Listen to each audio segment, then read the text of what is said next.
Hey everybody, it's Mr. Brown here. Welcome to our week 4 of online learning. I hope you're all doing well. I do miss you all dearly. Today we're going to be working on decomposing fractions larger than 1. So we're going to take those large fractions and we're going to start breaking them apart in lots of different ways. It's going to look pretty similar to last week's lesson.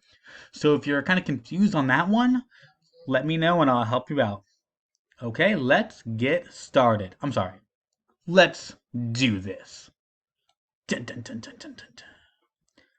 And let's talk about our warm-up problem. Here's our first one. Break the fraction apart 3 different ways. I'm going to kind of go quickly through these. So here's how we can check our answer. Here's one way to break it apart. Our fraction is 4/6. So 1/6 plus 1/6 plus 1/6 plus 1/6. I've also got 1/6 plus 5/6 and 2/6 plus 2/6. That's one way to break it apart. Our next one was a little more tricky. We're going to label this, we know is our one hole. Then I know this is where our one hole ends. From there I can label each of these 1/5 because from here to here there are 5 parts. And that means each is 1/5. These are all equal, so these are also 1/5. I have 2/5 and 2/5 and 3/5. I can put an addition sentence and that will equal 7/5. So hopefully you're able to get that. If you're still stuck on this, let me know. I'm willing to help you. Okay? And let's move on to our actual lesson of the day. So we're going to be decomposing fractions still. Here is a pizza. This is one whole pizza. Okay? Now, I want you to know how many pizzas do you see here? How many whole pizzas do you see? Go ahead and answer that now. We're back, and I hope you're able to say, like my student over here said, there are 2 pizzas, right? 2 pizzas there. Now, let's cut these pizzas up.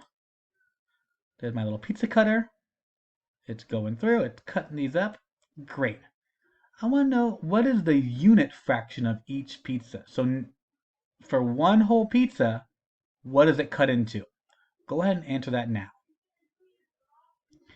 Okay, and we're back, and each pizza has a unit fraction of 1/4. It looks like this. Now, it's not 1/8 because remember, this is one whole and this is one whole. So I have 2 holes here. So each of them has 1 hole. So I have 1/4 in each of them. So together, I want you to answer how many fourths of pizza are there? All together, how many fourths of pizza do I have? If we count up our fourths, I can go 1, 2, 3, 4, 5, 6, 7, 8, and there are our 8 fourths all together. I hope you're still with me. It can get a little tricky. So all together, 8 fourths. Now, what happens if I eat one of these pieces? What fraction of the pizza is left? So I'm going to eat this piece of pizza right here. I want you to think what fraction is left. Go ahead and answer that now. So hopefully you're able to remember that there are 7 fourths left. Each of these is a fourth still.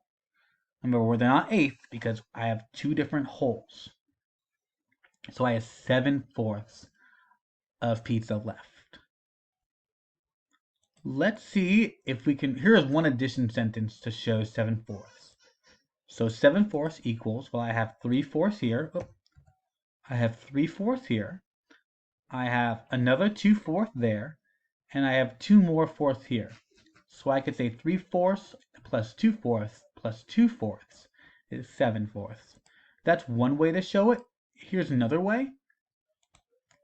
I have 4 fourths plus 3 fourths. So that's another way to show 7 fourths.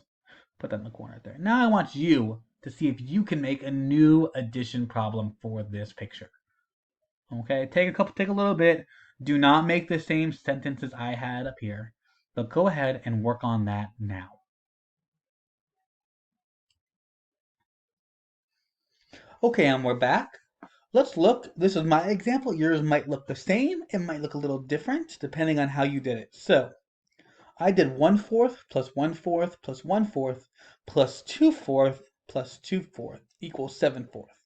Remember, my bottom number does not change. My denominator does not change because that's my unit fraction. So that stays 4, but everything else I can add up 1, 2, 3, 4, 5, 6, 7 fourths. Okay. Now, we're going to be doing a lot of this just like last time where we break it apart 3 different ways, but now we're going to try with tape diagrams. Okay? Once again, this red line shows me where one whole ends.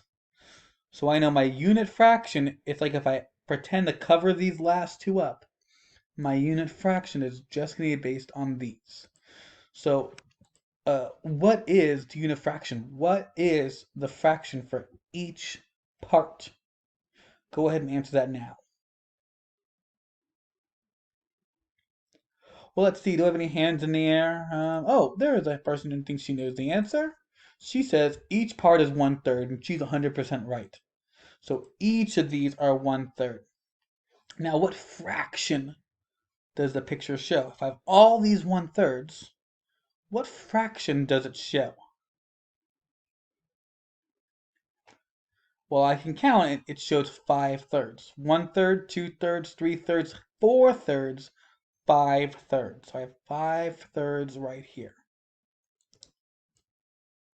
Now, let's make an addition sentence to match this tape diagram.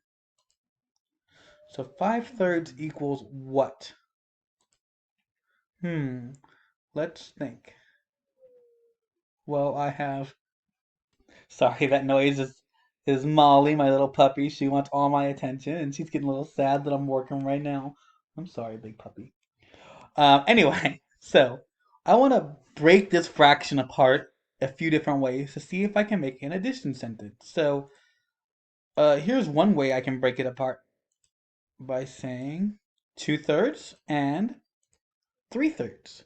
I can put it into my addition sentence. 5/3 equals 2/3 plus 3/3. That's one way. So let's see if we can make another way. So I have 1/3 here. Now I'm going to group these three together and say I have 3/3 here. And I have another 1/3 here. I can once again make it an addition sentence. 5/3 equals 1/3 plus 3/3 plus 1/3. That equals 5/3. Okay, now it's your turn. I want you to see if you can make another sentence that matches this diagram. See if you can do a different one than what I have here. Go ahead and try that now.